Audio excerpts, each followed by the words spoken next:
ये अभी टिकट की किसी की भी अभी कोई बात नहीं है, किसी की कोई संभावना ही नहीं है। लेकिन मास्टर मुजाहिद साहब एक समझदार इंसान हैं, वो जनता के हित में ही काम करेंगे और वो देखेंगे कि अगर वोट का कहीं भी बिखराव होगा और उनकी वजह कर नुकसान होगी तो शायद वो ऐसा काम अगर मुजाहिद साहब हैं या हमारे अलायंस के हमारे डॉक्टर जावेद आज़ाद साहब हैं, अब ये तो जो सर्वमान्य नेता है वो लोग तय करेंगे।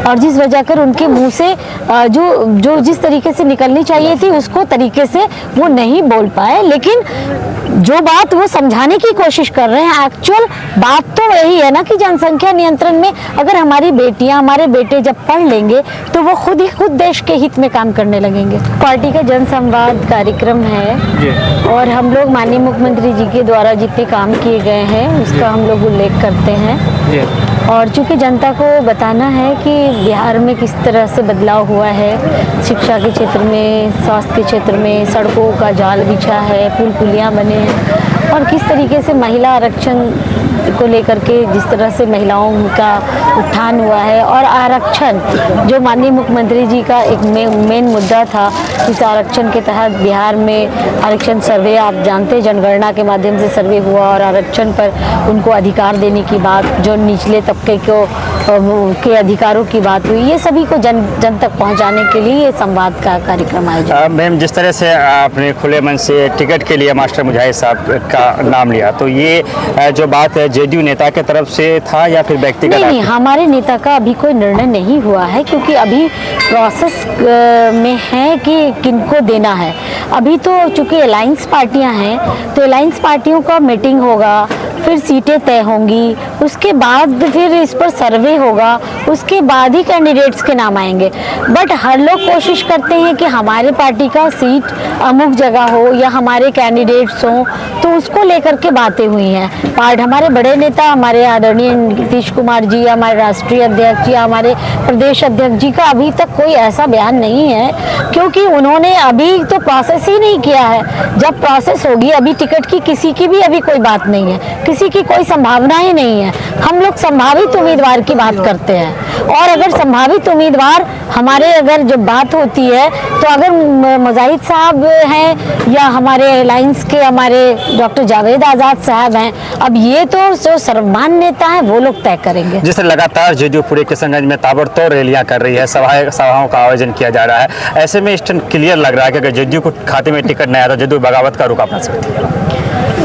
देखिए अब आगे क्या होता है क्योंकि जिस तरीके से किशनगंज का स्वरूप मुझे भी देखने को मिल रहा है, लेकिन मास्टर मुजाहिद साहब एक समझदार इंसान हैं, वो जनता के हित में ही काम करेंगे और वो देखेंगे कि अगर वोट का कहीं भी बिखराव होगा और उनकी वजह कर नुकसान होगी तो शायद वो ऐसा काम। बात तो ये भी चल रही है कि हो ना हो नीतीश कुमार जी फिर पलटी मार ले।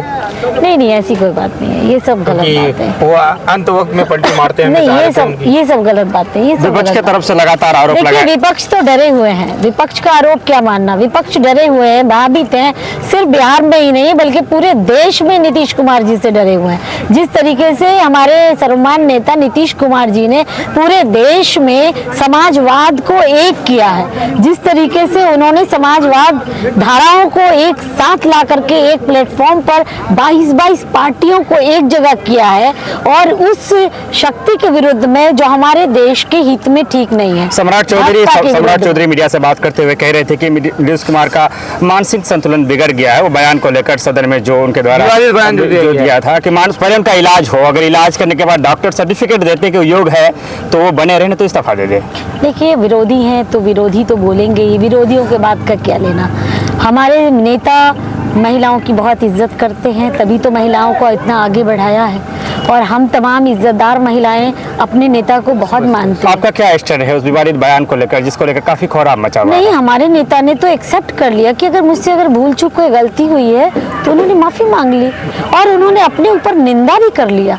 और क्या कर सकते हैं। ठीक है, एक्चुअली में ये जनगणना को लेकर करके और पॉपुलेशन कंट्रोल को लेकर करके, चूंकि जनसंख्या नियंत्रण पर विपक्षियों ने बहुत तरीके से उनको घेरा, जिसमें उन्होंने स्पष्टवादी होकर करके, हाँ थोड़ा बहुत लगता है कि उस टाइम में हो सकता है कि बहुत ज़्यादा एग्रेसिव हो गए, और जिस वजह कर उनके मुंह से जो जिस तरीके से निकलनी चाहिए थी उसको तरीके से वो नहीं बोल पाए। लेकिन जो बात वो समझाने की कोशिश कर रहे हैं, एक्चुअल बात तो वही है ना कि जनसंख्या नियंत्रण में अगर हमारी बेटियां, हमारे बेटे जब पढ़ लेंगे तो वो खुद ही खुद देश के हित में काम करने लगेंगे। आखिरी सवाल, जाति जनगणना की रिपोर्ट सार्वजनिक हो चुकी है, जिसकी जितनी हिस्सेदारी उसकी उतनी भागीदारी मुसलमानों की आबादी यादवों से कहीं ज्यादा है। क्या मुसलमानों को उनका हक मिल पाएगा जितना कि हम लालसा रखते हैं? देखिए, हमारे नेता ने ये प्रक्रिया शुरू किया है और इसको मूर्त रूप भी उन्होंने दिया।